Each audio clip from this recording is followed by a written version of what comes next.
Namaskar, my name is Anuradha Goyal. I'm a travel blogger at IndiTales.com, and I'm happy to be here sharing my views on the safe road transportation for tourism. Institute of Road Traffic Education, thank you very much for inviting me to be a part of this panel discussion.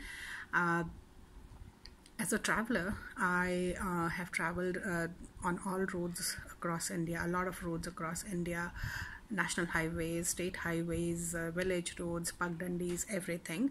And there are a lot of ideas that I would like to share with the Ministry of Tourism, Ministry of Road Transportation, and with the authorities where we can improve. I mean, as a traveler, there is nothing like having a great road experience, having, to be able to go on a road trip without any hassles, or with the mindset that, if something goes wrong, there is somebody available to take care of me out there.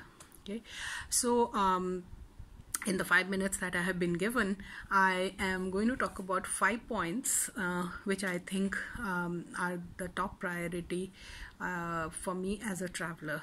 Okay. My first point is the road signage. When we travel on national highways, express highways, we see these beautiful green and blue boards which tell us where the next city is, how far the next city is. Now, that is great, but the moment you step out of the highways and you get into the smaller roads, the signs are suddenly missing. We don't know what is where. Sometimes the signs are pointing to the wrong directions. Maybe they have moved with the air or with rain or something, but there is a gap. So first of all, the biggest thing that I need from authorities is the improvement in road signage. Put as many signboards as possible. Put it for every damn village. I know it is there in the highway, but it the moment you step out of the highway, we get lost. There is a charm in getting lost, but not always. I mean, we don't like to get lost all the time. The second point, which is my favorite point, and something that I really want to happen in this country, is tourism signboards. If you travel in the West, you will see these brown boards which tell you that there is a tourism point of interest close by. It'll tell you the name of the place, it'll tell you what is the distance, how far is it. So I know if I have time, so if this something is 500 meters away, I know I can walk up to it in 5 minutes and spend half an hour there and come back in another 5 minutes. Most Western countries have brown boards. Hong Kong has pink boards. I think we as India, we need to choose a national tourism board color and then flood the country with those tourism boards. Now, what will these tourism boards do? They will, one, work as a marketing PR for the destination. If I'm there in a destination, I would be aware of all the points of interest available there and how far are they from wherever I am. So they will help me identify the tourism points of interest. We all have stories of visiting a place and then finding out later that there was something right in the vicinity which we did not know of. And the second, it will also help reduce certain amount of tourism fraud. We've all had stories where we paid like a huge sum of money to travel from point A to point B and then discover it was just 500 meters away.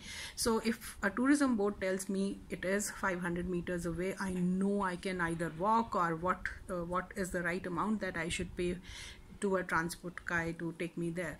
So this is something that I'm really passionate about, and I hope somebody in the government is listening to me and works on it.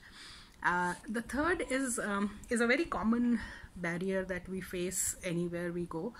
It's a language barrier, and now whether you are a foreigner traveling in India or you are an Indian traveling into to another part of India, we all face languages. Now, we cannot expect travelers and tourists to learn our language and visit us. That's simply not possible. So how do we make their life easier? I've seen on most public transportations, the signboards are only in the local language. On buses, especially on local buses, it only reads in local language. Now what that does is As a traveler, it makes the public transport almost inaccessible to me. Now, if I can't speak the local language, I can't read the local language, which means I can't take the local public transportation, which is very, very limiting. And a certain segment of travelers and tourists need to use public transportation. They cannot afford taxis all the time. So just like on the national highways, we have signboards in English, Hindi, and the local language. We need to ensure that on public transportation, on the local level public transportation also, we have signboards in English, Hindi, and the local language. My next suggestion is the interconnectivity between our different modes of transportation. Now we know that we are getting more and more airports in India. We are getting more and more railway lines in India. Our road network is improving. So what happens when I land at the airport? I have to get out and take a cab more often than not. There are very few airports which have a very good bus connectivity to the city. I think Hyderabad and Bangalore are the only ones who have a good bus connectivity from the airport to the city centers. Most airports do not have. I live in Goa, and you get out of the airport and there is, or the railway station for that matter, there is zero public transportation, which means I spend, let's say if I'm traveling 600 kilometers on railways in second class AC, I pay about 1,000 rupees. And I get out to travel next 25-30 kilometers, I end up paying far more than that, which is an imbalance. Somewhere we have to bring back that balance. Now somebody who's traveling in second class sleeper and paying 200-300 rupees for doing a long journey has to land at the destination and then pay a huge amount to reach home or to reach wherever they are staying. That imbalance has to go. Our airports, our rail networks, and our road networks have to talk to each other.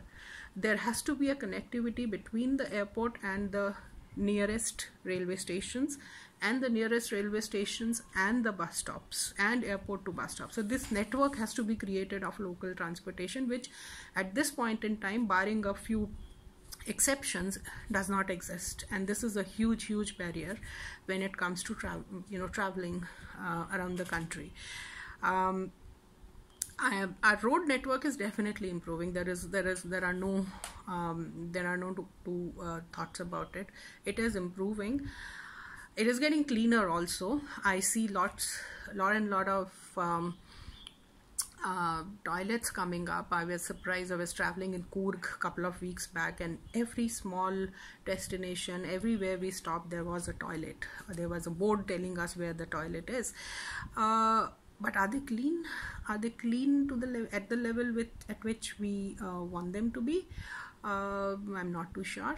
And is the government responsible for that? I'm again not too sure. I think we as users of toilets and other public infrastructure, we need to ensure that our roads are clean, our toilets are clean. We leave the toilets as we want them to be when we use them. So somewhere I think we need to work both as users and as people who are custodians of this public infrastructure, to make sure that infrastructure is built, but it's maintained as well. So these are some of the 5 points that I wanted to talk about. So road signage, tourism signage, language, incorporation of English and Hindi signs along with local language signs, last mile connectivity between airports, railway stations and bus stands, some regulation of local transportation rates when it comes to taxis and autos, and the condition of last mile of roads. That doesn't match the quality of our highways. So these are some of the points I wanted to mention as what can be done to improve the safe road transportation for tourists and for travelers. If you have any questions, you can connect with me on IndiTales.com. My contact details are there on the contact page, or you can connect with me on Twitter. My Twitter handle is Anuradha Goyal. I would be happy to answer any questions if you have, or if you have anything to add to what I have said, please share, because I would love to share it back with whoever I can. And thank you very much once again, Institute of Road Traffic Education, for giving me this opportunity. Thank you and namaskar.